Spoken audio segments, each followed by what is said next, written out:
देखें मेरे प्यारे बच्चों, आज की इम्पोर्टेंट क्लास अध्याय 6 से है। अध्याय 6 तो आप यहाँ पे क्या लिखा है? ये लिखा है थेल्स प्रमेय का कथन। क्या लिखा है? थेल्स प्रमेय का कथन या आधारभूत समानुपातिकता प्रमेय का कथन। मोस्ट इम्पोर्टेंट है ये, कई बार पूछा है ये कथन। और इसका ये विलोम, थेल्स प्रमेय का विलोम देखें आप। तो ये कह रहा है कि यदि किसी त्रिभुज की एक भुजा के समांतर, तो आप पहले एक त्रिभुज बना लो। आप यहाँ क्या ले लेंगे? त्रिभुज ले लेंगे। ये आपने त्रिभुज ले लिया, मान लो ए बी और ये सी। ये कह रहा है कि यदि किसी त्रिभुज की एक भुजा के समांतर अन्य दो भुजाओं को, तो मान लो कि आपने इस भुजा के समांतर इन दोनों भुजाओं को, तो एक इस भुजा के समांतर खींचेंगे तो अन्य दो भुजाएं कौन सी हैं? ए बी और ए सी। भिन्न भिन्न बिंदुओं पर प्रतिच्छेद करने के लिए एक रेखा खींची जाए, तो आप क्या करेंगे? एक रेखा खींच दो। ये मान लो ये रेखा खींच दी आपने ऐसे, जो क्या कर रही है, इसके कैसी है? ये जो रेखा है, मतलब ई एफ रेखा है, ये जो क्या है भैया कि जो ई एफ है ना, वो समांतर किसके है? बी सी के। ये बी सी के समानांतर है। ऐसा बोला है उसने, यदि किसी त्रिभुज की एक भुजा के समांतर दो भुजाओं को भिन्न भिन्न बिंदुओं पर प्रतिच्छेद करने के लिए एक रेखा खींची जाए, तो आपने इस भुजा के समांतर अन्य दो भुजाओं को भिन्न भिन्न बिंदुओं पर प्रतिच्छेद करते हुए इस भुजा के समांतर ये रेखा खींच दी। तो ये जो रेखा है ना, वो क्या करती है? अन्य दो भुजाओं, अन्य करने के लिए एक रेखा खींची जाए, तो यह अन्य दोनों भुजाओं, सॉरी रेखा लिख दी मैंने, अन्य दोनों भुजाओं को एक ही अनुपात में विभाजित करती है। एक ही अनुपात से मतलब ये है कि ये देखो इसने इस ई पॉइंट ने, इस ई बिंदु ने ए बी के कितने टुकड़े कर दिए? दो, ए ई और बी ई। इसी तरीके से एफ ने कितने टुकड़े कर दिए? दो टुकड़े, ए एफ और एफ सी। तो अगर आप ध्यान से देखो तो इसका मतलब ये होता है कि ए ई बटे बी ई बराबर में क्या आएगा? ए एफ और बटे में आएगा क्या? C F. तो ये आपको दिया होता है थेल्स प्रमेय में, ये दिया होता है। और अगर ये ऐसा दिया है तो आप इसको तो थेल्स प्रमेय के हिसाब से आप इसको ऐसे लिख देते हैं, ए ई बटे बी ई, ए एफ बटे सी एफ। ये थेल्स प्रमेय कहती है। तो अगर किसी त्रिभुज की एक भुजा के समांतर एक रेखा खींची जाए, अन्य दो भुजाओं को भिन्न भिन्न बिंदुओं पर प्रतिच्छेद करते हुए, तो वो जो रेखा होती है वो अन्य दो भुजाओं को एक ही अनुपात में बांटती है। आप इस तरीके से भी याद कर सकते हैं। इसी तरीके से आप इसका भैया इस पर 5 स्टार लगाएं, ये पूछा है कई बार। यहाँ पे ये भी, इस पर भी लगा लो आप। अब की बार ये तो ये हो सकता है ये पूछ ले। तो थेल्स प्रमेय का विलोम क्या कहता है कि यदि एक रेखा किसी त्रिभुज की दो भुजाओं को एक ही अनुपात में विभाजित करे, जैसे आपने एक त्रिभुज ले लिया, इसका उल्टा है जस्ट। ये क्या कह रहा है? मतलब आपने एक रेखा ऐसी खींचनी है कि इन दो भुजाओं को एक ही अनुपात में बांटे। तो ए बी सी, आपने एक रेखा इस तरीके से खींच दी, और ये जो रेखा है ना, वो क्या कर रही है? ई एफ रेखा इन दोनों को एक ही अनुपात में बांट रही है। इसका मतलब क्या हुआ कि जो ए ई बटे क्या आएगा? बी ई बराबर में ए एफ बटे में क्या आ जाएगा? C F. ये देगा कि इस रेखा ने क्या कर दिया है, ये जो आपने ई एफ रेखा खींची है वो इन दोनों भुजाओं को एक ही अनुपात में बांट रही है, एक ही अनुपात में विभाजित करे। तो वह तीसरी भुजा के कैसे हो जाती है? समांतर। मतलब ये जो रेखा है ना, वो किस भुजा के समांतर आ जाएगी? बी सी के। तो ये हो जाएगा, तब करके आप लिख सकते हैं तब बी सॉरी ई एफ समानांतर होगी बी सी के। ये कहती है थेल्स प्रमेय का विलोम। ठीक है, तो आप यहाँ पे क्या लिख थे? जब ये देता है कि ई एफ इसके समानांतर, तो ये दोनों टुकड़ों का अनुपात इन दोनों टुकड़ों का अनुपात कैसा आता है? बराबर। तब आप ये लिख पाते हो। और थेल्स प्रमेय के विलोम से क्या लिख पाते हो? अगर आपको ये दिया है कि दोनों अनुपात कैसे दिए? बराबर, मतलब दोनों एक ही अनुपात में दोनों भुजाओं का अनुपात क्या है? एक ही अनुपात में। तो फिर ये जो ई एफ होती है वो किसके समानांतर हो जाती है? तीसरी भुजा के समानांतर हो जाती है। ये दोनों आप याद करें अच्छे तरीके से। अगला, अच्छा मैं आपको 8 क्वेश्चन बताने वाला हूँ टोटल, पर इसमें से मैं आज आपको 4 ही क्वेश्चन कराऊंगा। कितने क्वेश्चन कराऊंगा आज? 4। आज के लिए 4 और कल के लिए 4। लंबी क्लास हो जाती है, तो इसलिए आज के 4 और कल के लिए 4 देख लो। टोटल क्वेश्चन इसमें 8 दूंगा मैं। तो अध्याय 6 में मोस्ट इंपोर्टेंट जो क्वेश्चन है की संख्या है ना, वो 8 है टोटल, जिनमें से मैं आपको 4 आज कराऊंगा और 4 कल कराऊंगा।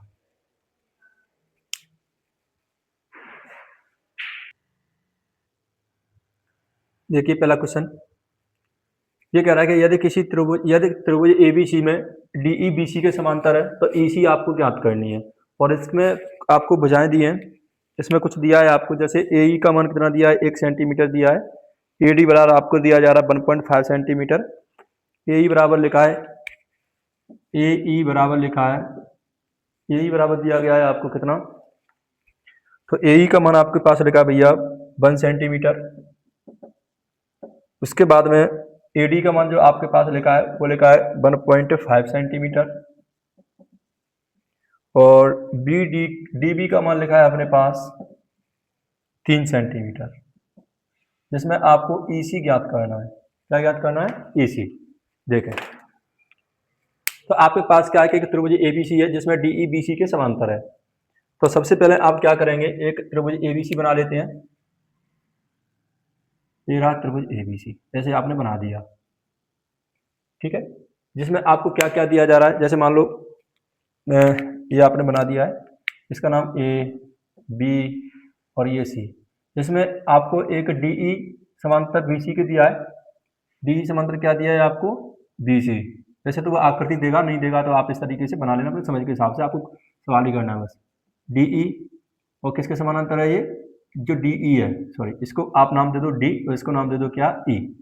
तो आपको यहाँ पे ये जो डीई है वो किसके समांतर है? बीसी के समांतर है। तो एई कितना दिया है? एई 1 सेंटीमीटर दिया है। उसके बाद में आपको एडी कितना दिया है? 1.5 सेंटीमीटर दिया है। डीबी कितना दिया है अपने पास? डीबी 3 सेंटीमीटर दिया है। उसके बाद आपको ईसी यानी सीई आपको ज्ञात करना है। ये मैंने अपने हिसाब से बनाया वैसे चित्र, तो आपको बस ये मतलब आपको ये समझ में आना चाहिए कि एडी कहाँ है, बीई कहाँ है, ई कहाँ है, ईसी कहाँ है, इतना सा समझ में आना चाहिए, जिससे आपको साफ साफ चीजें दिखाई दे जाएंगी कि ये अनुपात ये बढ़ रहा है, ये अनुपात ये बढ़ रहा है, ठीक है। बाकी त्रिभुज पता नहीं, मतलब ऐसे भी बन सकता है, कैसे भी बन सकता है उसका। वैसे तो देखो ये कितनी बड़ी भुजा है, ये 3 है तो 4.5 हो रही है, ये कितना रह जाएगा पता नहीं है इसका, है ना। तो इस हिसाब से अपने तो अपने हिसाब से चित्र बना दिया, उसने दिया नहीं था, ठीक है। देखो अब आपको क्या करना है कि अब आपको जो दिया है उसको लिखो सबसे पहले। देखो आप यहाँ लिखेंगे सॉल्यूशन, आपको क्या क्या दिया है, देखो दिया है, दिया भैया कि ए ई कितना दिया है? 1 सेंटीमीटर। ए डी कितना दिया है? 1.5 यानी 1.5 सेंटीमीटर। और डी बी कितना दिया है आपको भैया? 3 सेंटीमीटर। और क्या दिया है आपको? और आपको ई सी बराबर क्या करना है? ज्ञात करना है ठीक है। अब आपको ई सी बराबर ज्ञात करना है तो आप लिखेंगे त्रिभुज ए बी सी में क्या कह रहा है कि जो डीई है ना, जो डीई है वो समांतर है किसके? बीसी के। ये दिया है, तो अगर ये दिया है तो अगर आप यहाँ क्या लिख सकते हैं, अगर डीई बीसी के समानांतर है तो तलस्पर्म में क्या कहती है कि ये जो रेखा है इन दोनों भुजाओं को एक ही अनुपात में बांटेगी। मतलब एडी बटे बीडी, एडी बटे बीडी बराबर क्या हो जाएगा? एई बटे एई बटे क्या जाएगा? ईसी, एई बटे ईसी। इसको डीबी लिख लो। ये तो ये किससे हुआ है? ये लिख देंगे आप थेल्स प्रमेय से। कहाँ से किया है आपने? थेल्स प्रमेय से। क्योंकि ये रेखा इस भुजा के समानांतर थी, तो ये जो रेखा है ना इन दोनों भुजाओं को क्या करेगी? एक ही अनुपात में विभाजित करेगी। तो आप बस यहाँ से मान रख लो, एडी का मान कितना है अपने पास? 1.5। डीबी का मान कितना है अपने पास? 3 बराबर। एई का मान कितना है? 1 बटे में। ईसी का मान कितना है अपने पास? ये तो ज्ञात ही करना है, ईसी तो ईसी का ईसी छोड़ दो। अब आप यहाँ पे क्या कर लेंगे? तिर्यक गुणा। तो आप यहाँ लिख देंगे तिर्यक गुणा करने पर। तो जैसे ही आप यहाँ पे तिर्यक गुणा करोगे या पहले आप काटा पीटी कर लो। जैसे आप यहाँ से, चलो पहले तिर्यक, एक मिनट बाद में कर लेंगे, सुनो पहले आप ऐसा करो, जैसे ये ऊपर पॉइंट लगाया तो पॉइंट के बाद कितना अंक है? 1 अंक। तो यहाँ पे कितनी जीरो आ जाएगी? नीचे 1 जीरो। तो ये हो जाएगा 15/30 बराबर हो जाएगा 1/E सी। तो अब काट लो, 15 का 15, 15 दूनी 30। तो कितना आ गया अपने पास? 1/2 बराबर में आ जाएगा 1 में ई सी। अब आप यहाँ पे क्या कर सकते हैं? तिर्यक गुणा। तो आप लिखेंगे तिर्यक गुणा करने पर, करो तो ईसी का गुणा 1 से करूंगा कितना आएगा? ईसी आ जाएगा। 1 का गुणा 2 से करूंगा कितना आ जाएगा? 2 आ जाएगा, 2 सेंटीमीटर। तो आपने इसी कितना निकाल लिया, ये कितना निकाल लिया 2 सेंटीमीटर। यही तो आपको ज्ञात करना है, आगे आंसर इसका।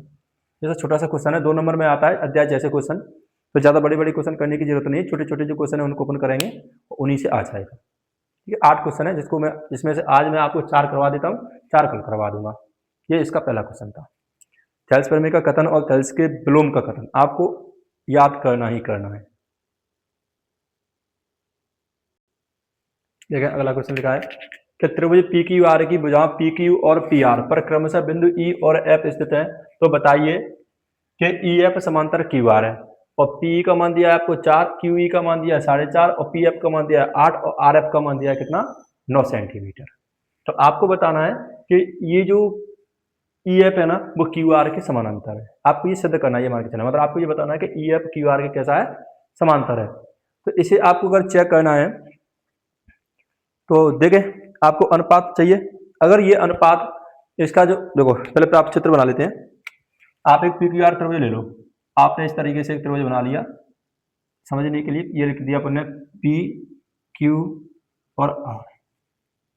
ठीक है, उसके बाद इसने क्या बोला है कि पी क्यू ये रहा, पी आर का है ये रहा, बिंदु ई और एफ स्थित है। तो इस पर कौन है, यहाँ पे मान लो ई है, यहाँ मान लीजिए, चलो कहीं पर भी मान लो ई है, यहाँ पे मान लो कौन है एफ है। इस तरीके से इन दोनों को मिला दो, इस मिला दिया।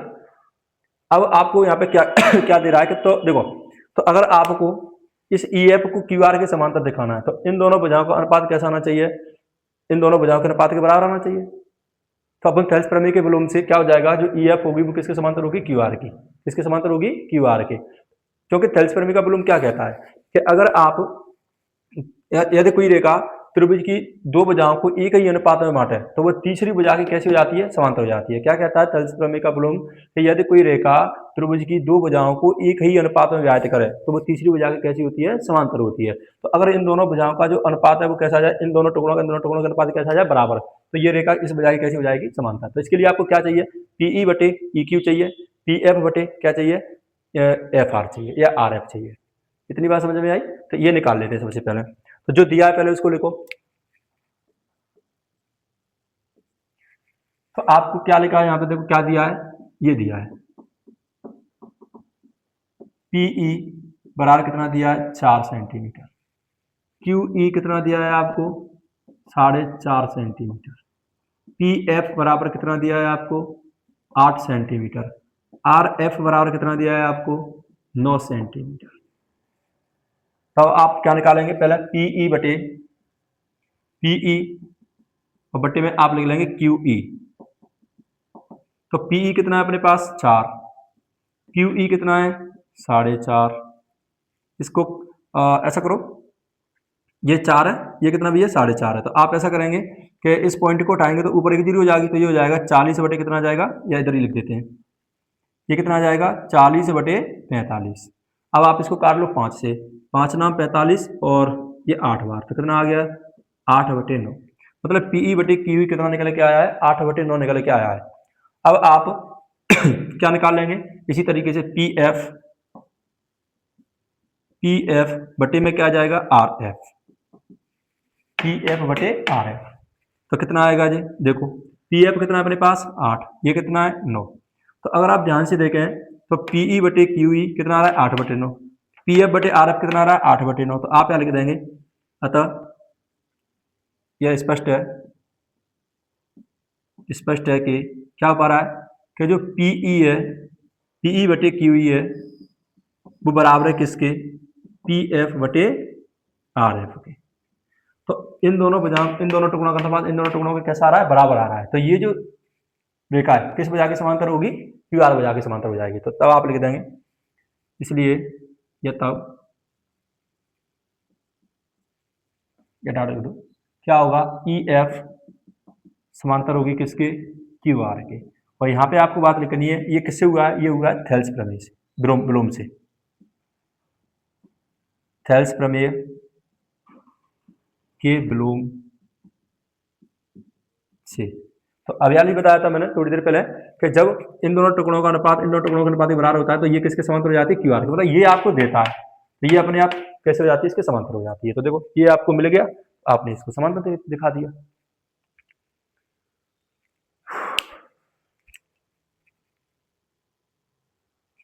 ये सवाल लिखा है और इसकी आकृति दी है आपको साथ में।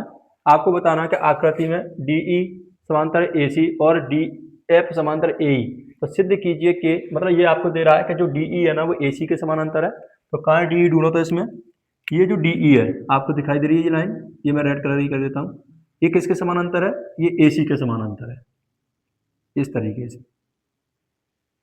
ठीक है, उसके बाद इसने क्या बोला है कि जो डी एफ है वो किसके समांतर है, वो ए ई के समांतर है। जो डी एफ है, ये जो आपको दिखाई दे रही है, ये जो डी एफ, ये जो डी एफ है ना, इसको मैं ब्लू से बना देता हूँ। ये जो डी एफ है, डी एफ लाइन, वो किसके समानांतर है, वो ए ई के समांतर है। आपको दिखाई दे रही है इस तरीके से, देख लो। तो रेड रेड के समानांतर है और ब्लू ब्लू के समानांतर है। ठीक है, डी एफ किसके समानांतर है, ए ई के, और जो डी ई समांतर है वो किसके है, ए सी के समानांतर है। तो आपको बताना है कि बी एफ बटे एफ ई, कहाँ है बी एफ, ये रहा बी एफ, और बटे में क्या लेके आना है, एफ ई, ये बी एफ बटे एफ ई, और क्या दिखाना है, बी ई बटे ए सी, बी ई, और बटे में क्या लेके आना है, ई सी। ये बात आपको सिद्ध करनी है। देखते हैं, तो देखो सॉल्यूशन, ये आज का आपका लास्ट सवाल है, और इसके जो 3-4 सवाल और बच गए, 4 के सवाल, उनको मैं आपको कल बता दूंगा। तो अभी आप इसको कर लेना। ये 6.2 के सवाल हैं ये सब के सब, ये 6.2 से हैं। 6.3 के जो है ना वो उनको मैं कल करवाऊंगा। तो अभी आप इनको देख लेना घर पे, बस इतने ही सवाल है इसमें 6.3 से। इसके जैसे और भी सवाल हैं जिसमें ऐसी तरीके से मतलब आकृतियां अलग देता है, दो रेखा समानांतर देता है, तो आपको इसी तरीके से वो सिद्ध करवाएगा। तो आप ये देख लेना कि कौन सी रेखा किसके समानांतर है, उसी त्रिभुज को आप ले लेना। ठीक है, पहले आप इसको समझो, इसे कैसे करेंगे देखें।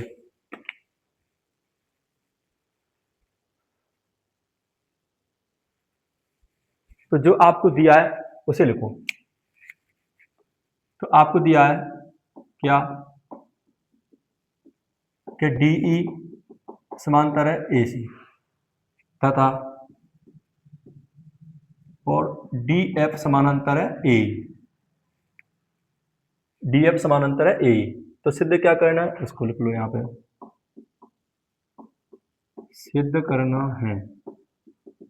तो भैया आपको क्या सिद्ध करना है, आपको सिद्ध करना है कि बी एफ बटे एफ ई बराबर में लेके आना है बी ई बटे ई सी। इतनी सी बात आपको सिद्ध करनी है, देख लो। चलते हैं, तो अब आपको क्या करना पड़ेगा आप ये ढूंढो कि जो डी ई है ना, ये जो दिया है ना, इसी की बात करें।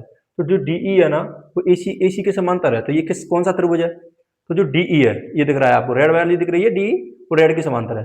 मतलब डी ई जो लाइन है ना, ये जो डी रेखा है वो किसके समांतर है, ए सी के समांतर है। किसके समांतर है, ए सी के। मतलब ये बड़े वाले त्रिभुज की बात कर रहा है, तो ए बी सी में ले लेंगे, किस वाले त्रिभुज में लेंगे, बड़े वाले त्रिभुज में, ए बी सी। तो आप यहाँ लिखेंगे प्रूफ, और आप यहाँ लिखेंगे त्रिभुज ए बी सी में, क्योंकि डीई समांतर एसी है, डीई समांतर एसी है, तो ये बड़ा वाला त्रिभुज दिखाई दे रहा है। तो बड़े वाले त्रिभुज को ले लेंगे। तो इसमें क्या दिया है आपको कि डीई समांतर एसी है, डीई समांतर है एसी, ये दिया है। तो अगर डीई समांतर एसी है तो आपको यहां समझ में आना चाहिए, आपको यहाँ ये समझ में आना चाहिए भैया कि इन दोनों टुकड़ों का अनुपात, बड़े वाले त्रिभुज की बात कर रहे हैं, मैं चाहूँ, चलो मैं इसको एक बार इधर बना देता हूँ, एक छोटा सा त्रिभुज बनाते हैं जिससे आपको समझ में आ जाएगा अच्छे तरीके से, अलग से। जैसे ये ए है, ये बी है, ये क्या भैया, ये सी है, था यहाँ पे। और इसमें एक ये जो डी ई रेखा थी ना, इस तरीके से आपने जो रेड रेड लाइन बनाई थी, ये रेड वाली जो डी ई थी ना, ये डी ई लाइन थी, यहाँ पे डी था तो यहाँ पे कौन है, ये ई रहा। तो डी किसके समांतर है, एसी के समांतर है। तो इन दोनों टुकड़ों का अनुपात इन दोनों टुकड़ों का कैसा आएगा, बराबर आएगा। तो आप यहां से लिखेंगे क्या, आप यहां से लिखेंगे भैया कि बी डी बटे में क्या आ जाएगा, ए डी। तो बी डी बटे में क्या आ जाएगा, ए डी, बराबर यहाँ कितना आएगा, बीई, और बटे में कितना आ जाएगा, ई सी। तो आप लिख देंगे बीई बटे में लिख देंगे ई सी। इधर से ऐसे, तो ऐसे ले लेंगे। देखो, या तो आप ए डी बटे बी डी बी कर लो, तो सी ई बटे आपको बी लेना पड़ेगा। आप या ऐसे कर लो, बी डी बटे ए डी और बीई बटे ई सी। क्यों, क्योंकि मुझे बीई और ई सी ऊपर चाहिए, इसलिए मैंने क्या कर लिया, यहाँ से ले लिया, इन दोनों टुकड़ों को ले लिया, इन दोनों टुकड़ों को ले लिया। तो इनका अनुपात कैसा आएगा, बराबर आएगा। ये किसके हिसाब से हुआ है, ये हुआ है किससे भैया, ये हुआ है थेल्स प्रमेय से।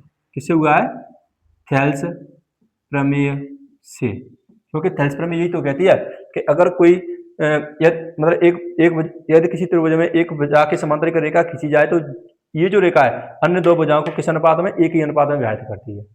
ये इसको नाम दे देंगे आप समीकरण नंबर 1। कितना नाम दे देंगे, समीकरण नंबर 1। अब इसी तरीके से ऐसा ही काम आपको एक और बार करना है। कहाँ है, डी समानांतर है ए ई के, तो आप डी ई कहाँ है, डी एफ कहाँ है, डी एफ समानांतर है ए ई के। तो किस वाले त्रिभुज की बात कर रहा है, ये त्रिभुज यहाँ तक सिमट के रह गया, तो आपको लेना पड़ेगा ए बी ई, क्योंकि ए तक तो बात कर रहा है ना वो, तो ए तक बात कर रहा है, तो आप ए बी ई को ले लो। तो इसको मैं यहाँ पे बना देता हूँ एक बार इधर, आपको समझ में आ जाएगा अच्छे तरीके से। जैसे ये है, ये तो एक लाइन तो ये रही और ये वाली, ये तो ये तो हो गया ए, ये हो गया अपना बी, और ये कहाँ तक आ गया अपने ए बी ई की बात करें, ए बी ई, तो ये पॉइंट कौन सा हो जाएगा अपना ई, ये बिंदु हो जाएगा।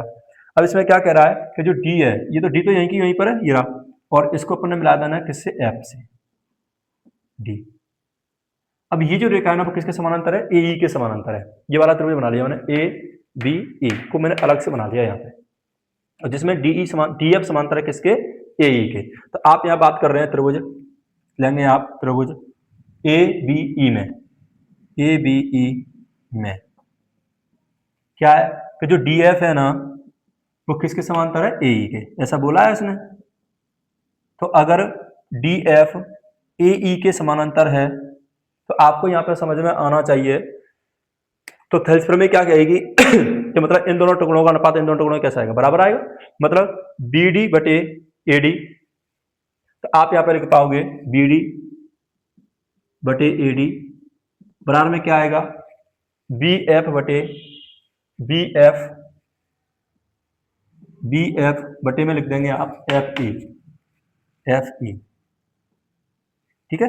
अच्छा यहाँ पे ऐसा करना, आप इस तरीके से ले रहे हैं ना ई सी ऐसे, तो इसको आप ले लेना, इस लेना ए डी लिया है ना, तो डी ए ले लेना आप इसको, डी ए,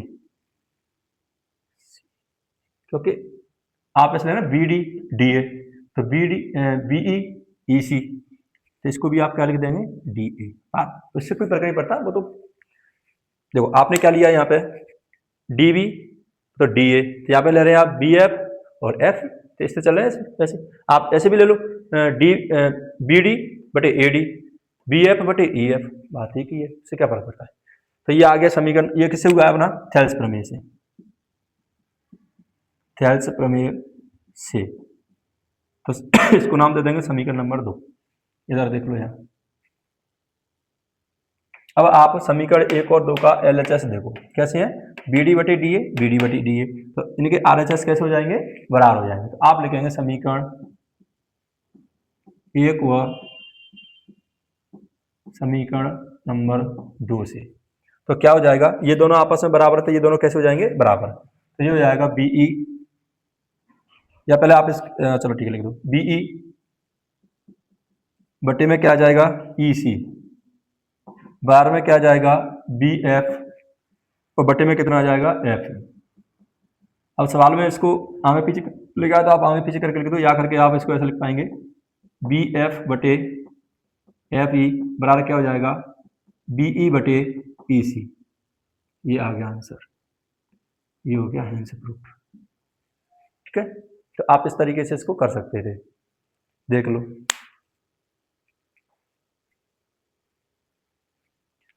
आज के लिए काफ़ी है, मैं इसको यहीं पे आज की क्लास का यहीं पे एंड करता हूँ। इसके कल ये 6.1 से संबंधित सवाल थे, 6.2 से सॉरी, कल मैं इसके आपको कल मैं आपको इसको 6.3 के सवाल बताऊंगा जो ज़्यादातर परीक्षा में आते हैं।